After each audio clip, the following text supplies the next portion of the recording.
കൂട്ടുകാരെ, ഇന്ന് നമുക്ക് ഗിവ് അപ്പ് എന്ന ഇംഗ്ലീഷ് വാക്കിന്റെ അർത്ഥം നോക്കാം. ഗിവ് അപ്പ് എന്ന വാക്കിന്റെ അർത്ഥം ഉപേക്ഷിക്കുക, കൈവിടുക, വിട്ടു നൽകുക.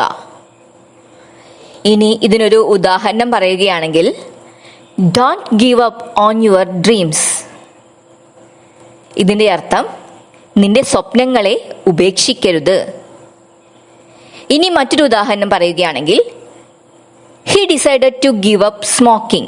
അവൻ പുകവലി ഉപേക്ഷിക്കാൻ തീരുമാനിച്ചു. ഒരിക്കൽ കൂടി പറയാം.